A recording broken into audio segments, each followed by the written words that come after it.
사우디 왕가가 발칵 뒤집혔습니다. 단 하루 만에 그들의 기술 책임자가 무릎을 꿇었습니다. 그것도 한국 앞에서 말이죠. 자존심으로 버티던 중동 왕자, 그는 도대체 어떤 장면을 목격한 걸까요? 그리고 그토록 무시하던 작은 나라가 어떻게 거대한 사막의 운명을 뒤바꿨던 걸까요? 이제 모든 것이 바뀝니다. 권력도 기술도 세계의 중심도 지금부터 그 누구도 예측하지 못했던 충격의 이야기를 시작합니다. 시작하기 전에 영상 제작에 큰 힘이 되는 좋아요와 구독 그리고 알림 설정까지 한 번씩 꼭 부탁드릴게요. 제가 사우디 왕가의 한 일원으로서 네옴이라는 거대 프로젝트 속에서 겪었던 경험을 들려드리겠습니다. 이 이야기는 제 편견이 무너지고 세계관이 바뀌게 된 순간들에 관한 것입니다. 안녕하세요. 저는 파이살 알-사미르입니다. 사우디 왕가의 반개 혈통을 이어받아 태어났고 현재는 네옴 메가 프로젝트의 기술 자문위원으로 일하고 있습니다. MIT에서 박사학위를 취득했죠. 유럽계 건설사들과 협업하며 중동의 스마트 도시, 건축 기준을 주도해왔던 제가 한국 기술에 대해 가졌던 편견은 상당했습니다. 그 편견의 씨앗은 MIT 시절로 거슬러 올라갑니다. 연구실에서 함께 일하던 한국인 연구원이 중요한 설계에서 오류를 냈던 기억이 선명합니다. 그 일로 인해 프로젝트 전체가 한 달이나 지연됐죠. 그때 연구실 책임자였던 독일인 교수가 은근히 한국인 연구원을 비하하는 말을 했습니다. 아시아 국가들은 여전히 창의적인 설계보다는 모방과 생산에 능하지. 이건 어쩔 수 없는 한계야. 그 말이 제 마음 깊숙이 자리 잡았습니다. 결국 한국은 하청 국가다라는 생각이 그때부터 마음에 뿌리 내렸습니다. 또 다른 기억은 더 아픕니다. 제 아버지의 정유 플랜트에 들어간 한국산 압력 밸브가 모래 폭풍 이후 완전히 작동 불능 상태가 됐어요. 아버지는 분노에 차서 말씀하셨습니다. 이게 한국산의 실체다. 겉모양만 그럴듯하지. 그날 밤 아버지는 영국과 독일 기업에 즉시 교체 주문을 넣으셨고 저에게 중요한 교훈을 주셨습니다. 파이살 명심해라. 진짜 기술과 모조품의 차이는 위기의 순간에 드러난다. 어린 제 마음에 그 말씀은 진리처럼 각인됐습니다. 한국 제품은 사막의 극한 환경을 견디지 못한다. 이것이 제 확고한 신념이었죠. 대학원을 졸업하고 사우디로 돌아온 저는 네옴 프로젝트에 합류했습니다. 처음 참석한 국제 입찰회의에서 유럽, 미국, 일본 기업들의 발표를 주의 깊게 들었습니다. 그들의 프레젠테이션은 화려했고 약속은 웅장했습니다. 마지막 순서로 한국 컨소시엄이 발표대에 섰을 때 제 안에서 알 수 없는 거부감이 일었습니다.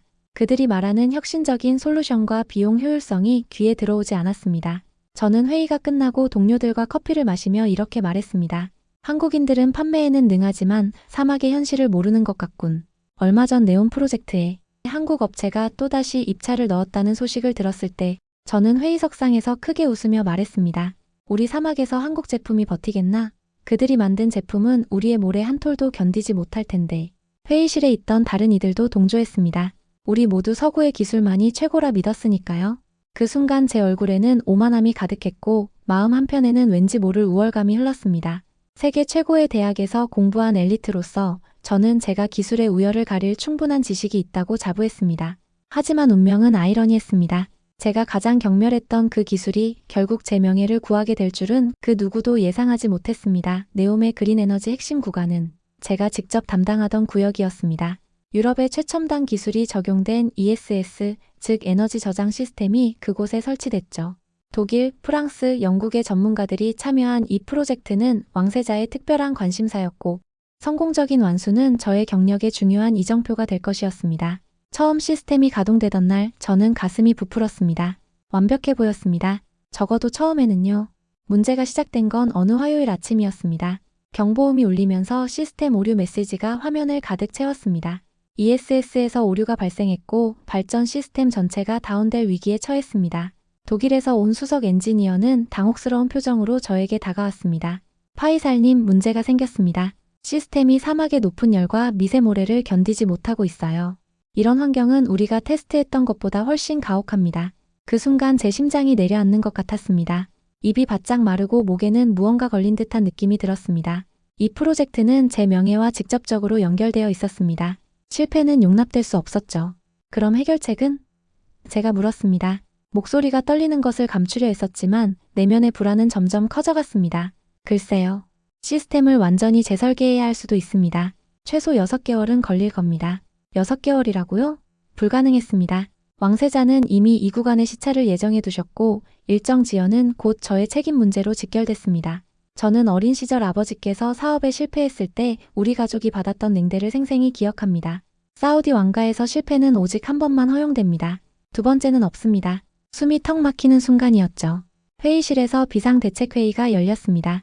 암울한 분위기 속에서 엔지니어들은 서로를 탓하기 시작했습니다. 프랑스 팀은 독일 팀의 설계가 문제라고 했고, 독일 팀은 영국 팀의 시공 방식을 비판했습니다. 그들의 언쟁 속에서 저는 점점 더 깊은 절망에 빠져들었습니다. 실무진 중 한 명이 조심스럽게 의견을 냈습니다.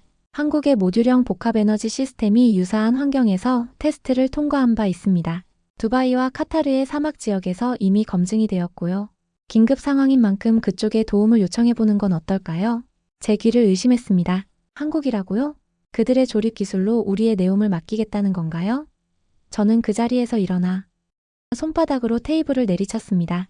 얼굴이 붉어지고 관자놀이의 혈관이 튀어나올 정도로 화가 났습니다. 말도 안 됩니다. 그딴 조립 기술로 우리의 내용을 맡기겠다고요? 유럽의 최고 기술자들이 해결하지 못한 문제를 한국인들이 해결할 수 있다고 생각하십니까? 저는 폭발했습니다. 하지만 상황은 이미 절박했습니다. 다른 선택지가 없었죠. 그날 밤 저는 사무실에 홀로 남아 내일 상부에 보고할 내용을 고민했습니다. 창밖으로 펼쳐진 네옴의 야경은 아름다웠지만 제 마음은 산산조각 나 있었습니다. 전화가 울렸습니다. 왕세자의 비서였습니다. 파이살 씨, 왕세자님께서 ESS 상황에 대한 보고를 내일 아침 9시에 받기를 원하십니다. 전화를 끊자마자 제 몸에서 식은땀이 흘렀습니다. 밤새 머리를 쥐어짜도 답은 나오지 않았습니다. 결국 상부의 지시에 따라 현대건설과 삼성엔지니어링 연합팀을 사우디로 초청하게 됐습니다. 제 표정에는 극도의 불쾌감이 묻어 있었습니다. 공항에서 그들을 맞이할 때 저는 최소한의 예의만 지켰습니다. 악수는 짧게, 눈빛은 차갑게. 그들이 올 때까지 기다리는 며칠은 지옥 같았습니다. 매일 밤 잠들기 전 저는 제 경력이 끝나가고 있다는 생각에 괴로웠습니다. 현장 상황은 시간이 지날수록 악화됐습니다. ESS 전력망은 완전히 다운되었고 전력 공급이 끊긴 상태에서 태양광 트래커마저 고장났습니다. 초대형 담수화 설비에서는 제어 오류가 발생해 바닷물이 역류하는 위험한 상황이 벌어졌습니다. 그것은 마치 도미노처럼 모든 시스템이 연쇄적으로 무너지는 것 같았습니다. 매일 아침 현장을 방문할 때마다 저는 더 많은 외국 기술자들이 짐을 싸는 것을 목격했습니다. 이 환경은 우리가 대응할 수 있는 범위를 넘어섰다라는 말을 남기며 그들은 하나둘 떠나갔습니다. 모래먼지는 기계 속을 뚫고 들어가 모든 장비를 마비시켰습니다. 유럽의 엔지니어들은 하나둘 철수 준비를 했고 이제 저 혼자 남은 것 같은 고립감이 밀려왔습니다. 밤하늘을 바라보며 혼잣말을 했습니다. 내가 맡은 구간에서 문제가 터졌고 한국을 부른 것도 나다. 이건 내 실패다. 가문의 명예를 실추시켰다는 자책감이 저를 괴롭혔습니다. 어린 시절 아버지께서 하셨던 말씀이 귓가에 맴돌았습니다. 파이살, 진정한 리더는 좋은 결정을 내리는 사람이 아니라 어려운 결정을 내릴 수 있는 사람이다. 지금 저는 제 인생에서 가장 어려운 결정을 내려야 했습니다. 한국팀에게 제 명예를 맡기는 것, 모든 것이 끝났다고 생각했습니다. 그날 밤 초라한 텐트 현장에 한국 기술팀이 도착했습니다. 현대건설, 삼성엔지니어링, 두산수소솔루션으로 구성된 팀이었죠. 저는 멀리서 그들을 관찰했습니다. 그들은 비행기에서 내려 곧바로 현장으로 향했습니다. 호텔에서 휴식도 취하지 않고요. 아무도 기대하지 않는 분위기 속에서 그들은 묵묵히 장비를 펼치기 시작했습니다. 그들의 얼굴에서는 피로가 보였지만 동시에 어떤 결의와 자신감이 느껴졌습니다. 팀장인 이성우 소장이 저에게 다가와 공손하게 말했습니다. 내일 아침까지 우선 응급 조치를 하겠습니다. 그의 목소리에는 확신이 있었습니다. 하지만 제 귀에는 그저 허황된 약속으로 들렸습니다. 그런 약속을 지킬 수 있을 리 없다고 생각했습니다. 어떻게 하룻밤 만에 유럽의 최고 엔지니어들이 몇 주간 해결하지 못한 문제를 해결할 수 있을까요? 하지만 달리 기댈 곳이 없는 상황이었기에 저는 그저 고개만 끄덕였습니다. 좋습니다. 하지만 기대는 하지 않겠습니다. 이성우 소장은 미소 지었습니다. 기대 이상으로 보여드리겠습니다. 그 자신감이 어디서 오는지 이해할 수 없었습니다. 그리고 놀라운 일이 펼쳐졌습니다. 고장난 장비에 3D 스캐너를 갖다 대더니 5분 만에 문제 부위를 정확히 진단했습니다. 그들이 가져온 장비는 제가 본 적 없는 것들이었습니다. 모래바람을 차단하는 전용 방진 필터를 장착하는 모습도 인상적이었습니다. 태양광 추적기는 AI 제어 시스템으로 빠르게 수동화시켰습니다. 그들이 작업하는 방식은 유럽팀과 달랐습니다. 더 빠르고 더 유연하고 무엇보다 문제 해결에 초점이 맞춰져 있었습니다. 이것은 임시 방진 커버입니다. 모래가 40미크론 이하의 입자도 걸러냅니다. 한 엔지니어가 설명했습니다. 저는 그들이 사막 환경에 맞게 특별히 개발한 장비임을 알아차렸습니다. 이런 준비는 즉흥적으로 할 수 있는 것이 아니었습니다. 그들은 사막 환경에 대해 이미 연구하고 있었던 것입니다. 그들은 밤새 일했습니다. 잠시도 쉬지 않고요. 제가 새벽에 현장을 찾았을 때 이성우 소장은 여전히 작업 중이었습니다. 그의 얼굴은 피로로 지쳐 있었지만 눈빛은 여전히 강한 의지를 품고 있었습니다. 소장의 셔츠는 땀과 모래로 얼룩져 있었고 구부정한 자세로 부품을 살피고 있는 모습에서 전문가의 집중력이 느껴졌습니다. 도면도 없이 어떻게 저렇게 정확하게 작업하지? 제 입에서 저도 모르게 혼잣말이 나왔습니다. 그들은 마치 시스템을 자신들이 만든 것처럼 능숙하게 다루고 있었습니다. 모든 과정이 체계적이고 효율적이었습니다. 유럽 엔지니어들이 툴박스를 뒤적이며 적절한 도구를 찾는 동안 한국팀은 이미 문제를 진단하고 해결책을 실행하고 있었습니다. 새벽녘 저는 현장 관리실에서 커피를 마시며 모니터를 지켜보고 있었습니다. 갑자기 시스템 중 하나가 작동하기 시작했다는 알림이 떴습니다. 믿을 수 없었습니다. 저는 즉시 현장으로 달려갔습니다. 아침이 밝았을 때 기적이 일어났습니다. 수소와 햇수를 복합 처리하는 모듈형 하이브리드 플랜트가 다시 가동되기 시작했습니다. ESS에 장착된 한국형 냉각 필터가 작동하며 사막의 뜨거운 열기를 효과적으로 막아냈고 고장났던 태양광 트래커는 다시 움직이며 발전을 시작했습니다. 밤사이 죽어있던 시스템이 다시 숨쉬기 시작한 것입니다. 현지 기술자 중 한 명이 감탄하며 말했습니다. 이건 유럽보다 더 진보한 시스템입니다. 어떻게 이런 일이 가능한 거죠? 이성우 소장이 대답했습니다. 우리는 이미 두바이와 카타르의 비슷한 환경에서 유사한 문제들을 경험했습니다. 그때의 교훈을 바탕으로 사막 환경에 최적화된 솔루션을 개발했죠. 저는 이를 지켜보며 침묵했습니다. 제 눈빛에는 처음 보는 경외감이 서려 있었습니다. 내심 자문했습니다. 우리는 왜 저들을 비웃었을까? 그동안의 제 편견이 얼마나 어리석었는지 깨닫기 시작했습니다. 제 가슴 깊은 곳에서 무언가가 흔들리고 있었습니다. 평생 믿어왔던 확신들이 모래성처럼 무너져 내리는 듯한 느낌이었습니다. 한국팀은 멈추지 않았습니다. 그들은 2주 동안 밤낮 없이 일하며 네옴 핵심 존 구간을 완전히 복구했습니다. 그들의 작업 방식은 저에게 새로운 통찰을 주었습니다. 문제가 발생할 때마다 팀 전체가 모여 신속하게 논의하고 결정이 내려지면 지체 없이 실행에 옮겼습니다. 계층적 구조가 거의 없었고 아이디어의 출처보다는 그 효과성에 가치를 두는 것 같았습니다. 왕세자의 실사단이 내려왔을 때 그들은 감탄을 금치 못했습니다. 모든 시스템이 정상 작동하고 있었고 일부는 당초 설계보다 더 높은 효율성을 보여주고 있었습니다. 우리는 최고의 기술 파트너를 찾았다. 실사단장의 말에 모두가 박수를 쳤습니다. 그 순간 저는 자신이 얼마나 편협했는지를 온전히 깨달았습니다. 그날 회의실에서 일어난 일은 제 평생 잊지 못할 순간이 됐습니다. 보고가 끝나고 갑자기 일어나 이성우 소장 앞에 가서 깊이 고개를 숙였습니다. 제 심장은 빠르게 뛰었고 뺨은 뜨거워졌습니다. 평생 고개를 숙여본 적 없는 저였지만 그 순간만큼은 진실과 겸손 앞에 제 자존심이 무의미하게 느껴졌습니다. 당신들 덕분에 내 명예가 지켜졌습니다. 진심으로 감사드립니다. 제 목소리는 울먹였고 그 순간만큼은 자존심이 중요하지 않았습니다. 진실 앞에 겸손해지는 것, 그것이 진정한 지혜라는 것을 깨달았습니다. 회의실에 있던 모든 사람들이 놀란 표정으로 저를 바라보았습니다. 그들은 저의 이런 모습을 본 적이 없었으니까요. 이성우 소장은 조용히 제 어깨를 잡고 말했습니다. 파이살님, 우리는 단지 우리가 할 수 있는 일을 했을 뿐입니다. 이것은 기술의 힘이 아니라 협력의 결과입니다. 그날 저녁 충동적으로 한국팀과 찍은 사진을 인스타그램에 올렸습니다. 캡션에는 이렇게 적었습니다. 이 작은 나라가 우리의 미래를 구했다. Thank you, 코리어. 게시물은 순식간에 퍼져나갔고 많은 사람들이 놀라움을 표했습니다.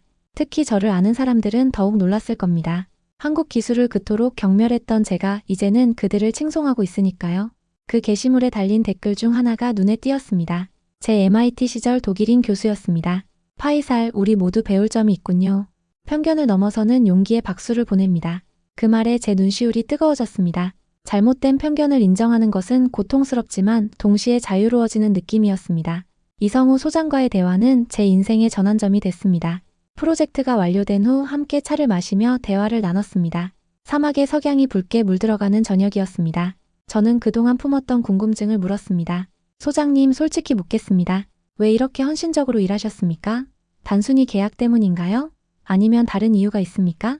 이성우 소장은 차를 한 모금 마시고 대답했습니다. 파이살님, 우리는 돈을 위해 이곳에 온 게 아닙니다. 사람을 위해 온 겁니다. 무슨 말씀이신지. 기술이란 가장 절실한 곳에서 빛나야 하죠. 사막의 한가운데서 물이 필요한 사람들, 에너지가 필요한 도시, 그들을 위해 우리의 기술이 존재하는 겁니다. 우리 한국은 불과 60년 전만 해도 세계에서 가장 가난한 나라 중 하나였습니다. 외국의 원조를 받아 살았죠. 그때 우리가 받은 도움을 이제 다른 이들에게 돌려줄 때라고 생각합니다. 그 말에 깊은 감동을 받았습니다. 제 눈에 눈물이 고였습니다. 손을 맞잡고 말했습니다. 이건 나의 기술관을 바꾼 말입니다. 앞으로 네옴의 모든 것을 다시 설계하겠습니다. 기술은 인간을 위한 것이어야 합니다. 이후 사우디 대학의 기술 강연에서 코리언 엔저니링 스피럿을 직접 소개했습니다. 학생들 앞에 서서 제 경험을 나눌 때 제 목소리에는 확신이 가득했습니다. 한국의 기술 정신은 단순한 효율성을 넘어선 철학입니다. 그들은 문제를 해결할 뿐만 아니라 그 과정에서 인간의 존엄성을 지킵니다. 학생들의 눈빛에서 저와 같은 편견이 깨지는 순간을 볼 수 있었습니다. 강연 후 한 학생이 다가와 물었습니다. 교수님, 그렇다면 우리는 어떻게 해야 할까요? 저는 미소 지으며 대답했습니다. 열린 마음으로 세계를 바라보세요. 선입견은 혁신의 가장 큰 적입니다. 네온 프로젝트는 이제 새로운 전환점을 맞이했습니다. K-스택존이 정식으로 개소된 날, 저는 가슴이 벅차오르는 것을 느꼈습니다. 불과 몇 개월 전만 해도 제가 이런 감정을 느낄 거라고는 상상조차 못했죠. 그때의 저는 한국 기술을 얕보고 무시했으니까요. 개소식장에는 사우디 고위 관료들과 한국 측 대표단이 함께했습니다. 테이프 커팅 순간 갑자기 지난 시간들이 주마등처럼 스쳐 지나갔습니다. 제 편견이 무너지던 그 순간들, 한국팀이 기적을 만들어내던 그 밤들, 그리고 제가 처음으로 그들 앞에서 고개를 숙였던 그 순간까지 감정이 북받쳐 올라 목이 메었지만 동시에 새로운 시작에 대한 설렘도 느껴졌습니다. 이성우 소장이 제 옆에 서서 함께 테이프를 자르는 동안 저는 그에게 작은 목소리로 말했습니다. 이런 날이 올 줄 몰랐습니다. 당신은 내 인생을 바꿨어요. 그 말에는 제 모든 진심이 담겨 있었습니다. 단순한 감사를 넘어 제 인생의 방향을 바꿔준 사람에 대한 깊은 존경이었습니다.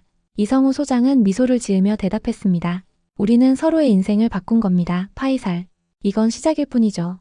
정말 시작이었습니다. K-스택존은 단순한 기술 전시관이 아니었습니다.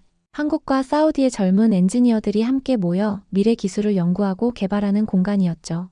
신재생 에너지, 스마트 시티, 사막 생태계, 보존 등 다양한 분야에서 협력이 이루어졌습니다. 처음에는 서로 다른 문화와 언어로 인한 벽이 있었지만 기술이라는 공통 언어를 통해 그 벽은 점차 허물어졌습니다. 저는 매일 아침 이곳에 들러 새로운 아이디어들을 살펴보는 것이 일상이 됐습니다.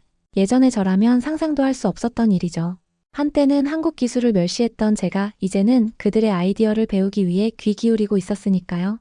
한국에서 온 젊은 엔지니어들이 사우디의 문화와 환경을 이해하려 노력하는 모습, 사우디 학생들이 한국의 기술 철학을 배우려 애쓰는 모습을 지켜보는 것은 큰 기쁨이었습니다. 어느 날 제가 가장 고집스럽게 반대했던 프로젝트 중 하나가 성공적으로 시험 가동에 들어갔습니다. 모래폭풍 중에도 작동하는 모듈형 태양광 패널이었죠. 한국 사우디 공동개발팀이 만든 이 패널은 모래가 쌓일수록 자동으로 진동하며 표면을 청소하는 기능이 있었습니다. 제가 몇 달 전 사막에서 절대 작동하지 않을 것이라고 단언했던 바로 그 기술이었습니다. 테스트 현장에서 인위적으로 모래폭풍을 일으켰을 때 모두가 숨을 죽이고 지켜봤습니다. 특별히 제작된 대형 팬이 모래를 패널 방향으로 날렸고 순식간에 태양광 패널은 모래에 덮이기 시작했습니다. 제 가슴이 조여들었습니다. 또 실패하는 걸까? 하지만 그때 패널이 미세하게 진동하기 시작했습니다. 그 진동은 마치 심장 박동처럼 규칙적이었고 모래가 마치 물결처럼 흘러내리기 시작했습니다. 패널 표면이 드러나며 다시 햇빛을 받아들였고 에너지 생산이 계속되었습니다. 모니터링 화면에는 안정적인 출력 곡선이 그려졌습니다. 놀랍군요. 제가 말했습니다. 진심이었습니다. 그 순간 저는 완전히 다른 사람이 된 것 같았습니다. 마치 눈을 뜬 것 같은 기분이었죠. 이런 발상은 어디서 나온 겁니까? 한국 엔지니어 중 한 명이 답했습니다. 사실 영감은 사우디에서 왔어요. 사막의 도마뱀이 모래에서 몸을 털어내는 방식을 관찰했거든요.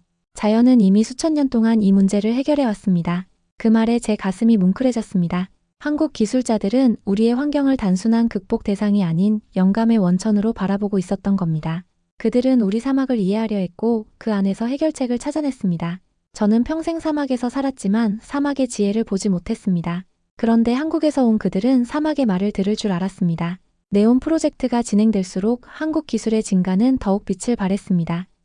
처음에는 응급조치로 시작된 협력이 이제는 전면적인 파트너십으로 발전했죠. 특히 제가 감탄했던 부분은 그들의 문제 해결 방식이었습니다. 유럽 엔지니어들이 주로 이론과 정밀한 계산을 통해 접근했다면 한국 팀은 현장의 실제 상황에 맞춘 유연한 해결책을 제시했습니다.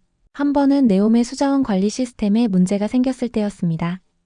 주민들에게 공급되는 물의 양이 예상보다 훨씬 적었고 시스템은 정상 작동하는 것처럼 보였습니다. 현장에서 몇몇 엔지니어들이 열띤 토론을 벌이고 있었습니다. 유럽 엔지니어들은 수학적 모델링과 시뮬레이션을 통해 문제를 찾으려 했습니다.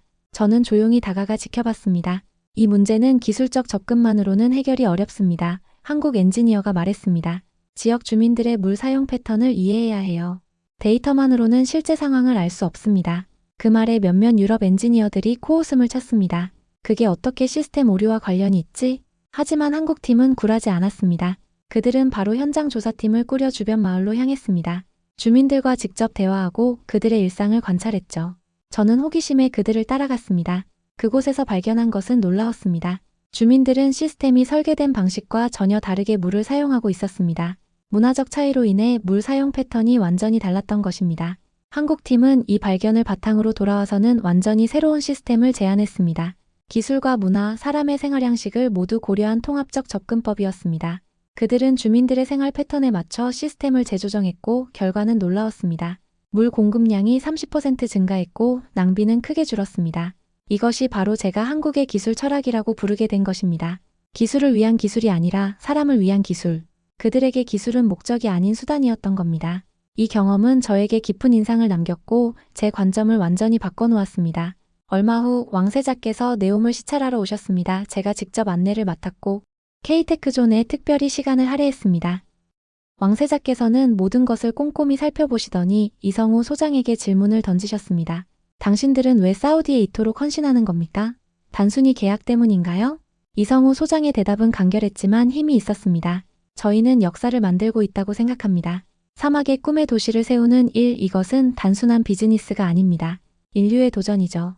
그 말에 왕세자의 눈빛이 변했습니다. 저는 그분의 표정에서 깊은 존중과 감동을 읽을 수 있었습니다.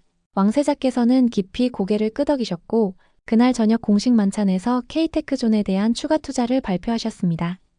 식사 도중 왕세자께서 저에게 속삭이셨습니다. 파이살, 당신이 이 협력을 추진한 것은 탁월한 선택이었소. 우리는 한국에서 기술뿐 아니라 정신까지 배워야 하오. 저는 고개를 숙이며 대답했습니다. 네, 왕세자님. 저도 그것을 깨달았습니다. 제 편견이 얼마나 깊었는지, 그리고 그것을 버리는데 얼마나 용기가 필요했는지 이제야 알게 되었습니다. 이제 네옴은 한국 기술의 실험장이 되었습니다. 매달 새로운 기술자들이 방문했고 새로운 아이디어가 시도됐습니다. 특히 한국의 대학생들이 인턴십 프로그램을 통해 NEOM에 오는 것을 보는 것은 신선한 경험이었습니다. 그들은 사막의 더위와 모래에 처음에는 당황했지만 놀라운 적응력을 보여줬습니다. 서로 다른 문화와 언어의 장벽에도 불구하고 그들은 열정으로 소통했습니다. 제가 가끔 야간 랩을 방문하면 한국 학생들과 사우디 학생들이 함께 늦게까지 일하는 모습을 발견할 수 있었습니다. 그들 사이에는 나이나 출신, 지위가 중요하지 않았습니다. 오직 아이디어와 문제 해결에 대한 열정만이 존재했죠. 한 번은 자정이 넘어 랩을 지나가다 불빛이 새어나오는 것을 발견했습니다. 안으로 들어가 보니 한국 학생 2명과 사우디 학생 3명이 무언가에 열중하고 있었습니다. 무엇을 하고 있나요? 제가 물었습니다. 그들은 제 존재를 알아차리고 급히 일어섰습니다. 한 학생이 대답했습니다. 사막에서 물을 추출하는 새로운 방법을 연구하고 있습니다. 선인장에서 영감을 얻었어요. 그들의 아이디어는 선인장이 밤중에 공기 중에 수분을 포집하는 방식을 모방한 것이었습니다. 간단한 장치였지만 그 원리는 깊은 통찰에서 비롯된 것이었습니다. 저는 그 자리에서 그들의 프로젝트에 추가 지원을 약속했고 그들의 눈빛에서 빛나는 열정을 보며 가슴이 따뜻해졌습니다. 이런 혁신적인 생각들이 모여 네옴을 진정한 미래 도시로 만들어가고 있었습니다. 그리고 그 중심에는 한국의 기술 정신이 있었죠. 1년이 지난 후 네옴의 첫 번째 주거 구역이 완성되었습니다. 하르몬 디스트릭트라 불리는 이 구역은 한국-사우디 합작으로 설계되었고 사막 한가운데 푸른 오아시스와 같은 모습을 갖추었습니다. 모든 건물은 태양광 에너지로 운영되었고 물 재활용 시스템은 사막에서도 풍요로운 삶을 가능하게 했습니다. 개소식 날 저는 가슴이 터질 것 같은 자부심을 느꼈습니다. 불과 1년 전 이곳은 모래폭풍이 휘몰아치는 황량한 사막이었습니다. 그런데 지금은 생명이 숨쉬는 공간으로 변모했습니다. 새로운 거주민들이 하나둘 입주하기 시작했고 아이들은 특별히 설계된 친환경 놀이터에서 뛰놀았습니다. 모든 것이 꿈처럼 느껴졌습니다. 제가 단상에 올라 연설을 했습니다. 마이크를 잡는 제 손이 약간 떨렸습니다. 이것은 단순한 개소식 연설이 아니었습니다. 제 인생의 전환점을 세상에 선언하는 순간이었죠. 숨을 깊게 들이마시고 말했습니다. 오늘 우리가 보는 이 기적은 편견을 버리고 서로를 존중할 때 가능해진 것입니다. 저는 한때 한국 기술을 무시했던 사람입니다. 말을 하는 순간 목이 메었습니다. 잠시 말을 멈추고 숨을 고른 후 계속했습니다. 그러나 지금은 그들에게서 배우는 학생이 되었죠. 기술은 국경이 없습니다. 그리고 혁신은 열린 마음에서 시작됩니다. 연설을 마치고 내려오는 길에 이성우 소장이 제게 작은 선물을 건넸습니다. 그것은 한국 전통 도자기로 만든 작은 물병이었습니다. 푸른색 자기의 정교한 무늬가 새겨진 아름다운 물건이었습니다. 저는 그것을 조심스럽게 손에 쥐었습니다. 이건 저희 할아버지 때부터 내려오던 가보입니다. 이성우 소장이 말했습니다. 조선시대부터 내려오는 기법으로 만든 것으로 사막에서도 물을 시원하게 보관할 수 있도록 특별히 제작된 거죠. 우리 선조들의 지혜가 담긴 물건입니다. 그 물병을 손에 들고 가만히 살펴보니 표면에는 미세한 기공들이 있었습니다. 그것은 단순한 장식이 아니라 물을 시원하게 유지하기 위한 과학적 설계였습니다. 저는 깊은 감동을 느꼈습니다. 이 작은 물병 하나에도 기능과 아름다움을 조화시킨 한국의 철학이 담겨 있었기 때문입니다. 그 물병을 받아들고 제 눈에 눈물이 고였습니다. 이것은 단순한 선물이 아니었습니다. 문화와 역사, 그리고 미래를 향한 약속이 담긴 선물이었죠. 이성우 소장은 자신의 가보를 저에게 주었습니다. 그것은 믿음과 신뢰의 표현이었고 우리가 함께 만들어갈 미래에 대한 약속이었습니다. 이성우 소장님, 당신과 당신의 팀이 우리에게 가져다 준 것은 기술만이 아닙니다. 그보다 더 소중한 것, 바로 겸손함과 협력의 정신을 가르쳐 주셨습니다. 이성우 소장은 제 어깨를 부드럽게 쥐며 말했습니다. 파이살님, 우리는 서로에게서 배웠습니다. 이것이 진정한 협력의 의미이지요. 그날 밤 저는 사무실로 돌아와 그 물병을 제 책상 위에 조심스럽게 올려놓았습니다. 창밖으로 네옴의 불빛이 빛나고 있었고 멀리 케이테크존의 실루엣이 보였습니다. 저는 한국에서 온 첫 이메일을 떠올렸습니다. 그때 저는 그 이메일을 무시하고 삭제했었죠. 만약 그랬다면 오늘의 이 모든 것은 존재하지 않았을 겁니다. 때로는 우리의 가장 큰 실수가 가장 큰 배움의 순간이 됩니다. 제 편견은 거의 재앙이 될 뻔했지만 결국 새로운 시작이 되었습니다. 저는 창가에 서서 깊은 숨을 들이마셨습니다. 사막의 밤 공기는 차갑고 맑았습니다. 그 순간 저는 아버지가 항상 말씀하시던 한 문장을 떠올렸습니다. 파이살, 진정한 지혜는 자신이 모른다는 것을 아는 데서 시작된다. 어린 시절에는 그 말의 의미를 이해하지 못했습니다. 하지만 이제는 그 말의 깊은 뜻을 온전히 이해하게 되었습니다. 오늘 NEOM은 세계가 주목하는 미래 도시로 성장하고 있습니다. 그리고 그 중심에는 한국과 사우디의 협력이 있습니다. 이제 저는 전 세계를 다니며 이 성공 사례를 강연합니다. 제 강연의 첫 문장은 항상 같습니다. 편견은 혁신의 가장 큰 적입니다. 저는 그것을 가장 고통스러운 방식으로 배웠습니다. 그리고 마지막 문장도 항상 같습니다. 한국이 사우디 사막의 한가운데서 불가능을 가능으로 바꾸었듯이 우리 모두는 서로에게서 배우고 함께 성장할 때 진정한 혁신을 이룰 수 있습니다. 지난주 저는 MIT에서 특별 강연을 했습니다. 제가 학생이었던 그 강당에서 이제는 연사로 서게 된 것입니다. 강연이 끝난 후 한 학생이 질문했습니다. 가장 큰 배움을 얻은 순간은 언제였습니까? 저는 잠시 생각하다가 대답했습니다. 제가 무릎을 꿇었을 때입니다. 그 학생은 당황한 표정이었습니다. 저는 미소를 지으며 설명했습니다. 때로는 우리의 자존심과 편견이 우리를 가장 높은 곳에 있다고 착각하게 만듭니다. 하지만 진정으로 높아지기 위해서는 때로 무릎을 꿇어야 합니다. 그것이 제가 배운 가장 소중한 교훈입니다. 제 사무실 벽에는 이제 2개의 사진이 걸려 있습니다. 하나는 NEOM 프로젝트가 위기에 처했을 때 한국팀과 함께 찍은 사진이고 다른 하나는 완성된 K테크존 앞에서 찍은 사진입니다. 두 사진 사이에는 한국어로 쓰인 작은 문구가 있습니다. 불가능을 가능하게. 이 문구는 이성우 소장이 직접 써서 준 것입니다. 그는 이 글씨에 담긴 의미를 이렇게 설명했습니다. 한국은 불과 70년 전 전쟁으로 폐허가 된 나라였습니다. 거의 모든 것이 파괴되었고 세계에서 가장 가난한 나라 중 하나였죠. 하지만 우리는 불가능을 가능하게 만들겠다는 의지로 오늘의 한국을 만들었습니다. 사우디도 사막을 낙원으로 바꾸려는 같은 꿈을 꾸고 있지 않습니까? 그 말에 깊은 공감을 느꼈습니다. 두 나라는 서로 다른 역사와 문화를 가졌지만 불가능에 도전하는 정신은 같았습니다. 매일 아침 출근할 때마다 이 문구를 보며 저는 기술의 진정한 의미를 되새깁니다. 그것은 단순한 기계나 시스템이 아닙니다. 사람을 위한 사람에 의한 철학입니다. 한국에서 배운 가장 소중한 교훈입니다. 지난달 저는 모래폭풍이 심한 날 네옴 외곽에 있었습니다. 차 안에서 창밖을 바라보니 모래바람 속에서도 한국의 태양광 패널이 묵묵히 작동하고 있었습니다. 그 모습은 마치 상징과도 같았습니다. 어떤 폭풍이 와도 굴하지 않고 인내하는 정신. 그것이 한국이 저에게 가르쳐준 가장 큰 가치입니다. 다음 주 저는 한국을 다시 방문할 예정입니다. 네옴의 다음 단계 계획을 논의하기 위한 공식 방문이지만 저에게는 그 이상의 의미가 있습니다. 그곳에서 저는 이성우 소장의 가족을 만나고 그가 자란 마을도 방문할 계획입니다. 그의 뿌리를 이해함으로써 그의 철학을 더 깊이 이해하고 싶습니다. 인천공항에 도착하면 가장 먼저 무엇을 할지도 이미 계획해 두었습니다. 공항의 안내 로봇 앞에서 셀카를 찍어 인스타그램에 올릴 것입니다. 캡션은 이미 정했습니다. 이곳에서 다시 배우고 싶어졌다. 우리의 여정은 이제 시작이다. 기술은 기계가 아닙니다. 기술은 사람입니다. 그것이 제가 한국에서 배운 가장 큰 교훈입니다. 그리고 이 교훈은 제 인생을 완전히 바꿔놓았습니다. 이제 저는 다른 이들에게 이렇게 말합니다. 한국은 모래폭풍을 이긴 나라입니다. 그들의 기술은 우리의 미래를 밝힐 것입니다. 그러나 그들의 정신은 우리의 영혼을 밝힐 것입니다. 편견의 장벽을 넘어선 그날, 저는 단순히 기술적 해결책을 찾은 것이 아니었습니다. 저는 진정한 협력의 의미를 찾았고 함께 성장하는 방법을 배웠습니다. 그리고 무엇보다 저는 자신의 한계를 인정하고 그것을 넘어서는 용기를 얻었습니다. 하늘에서 바라본 네옴은 이제 사막 한가운데 빛나는 보석 같습니다. 그 빛의 일부는 분명 한국에서 왔습니다. 그리고 그 빛은 앞으로도 오랫동안 사막을 밝힐 것입니다. 이것이 제 이야기입니다. 한국 기술을 비웃던 사우디 왕자가 네옴 한복판에서 무릎을 꿇고 새로운 시작을 발견한 이야기입니다. 때로는 무릎을 꿇는 것이 더 높이 올라가는 방법임을 깨달은 이야기입니다. 여기까지 영상 시청해주셔서 감사합니다. 여러분의 구독과 좋아요, 그리고 따뜻한 댓글 하나하나가 제 영상 제작에 큰 원동력이 됩니다.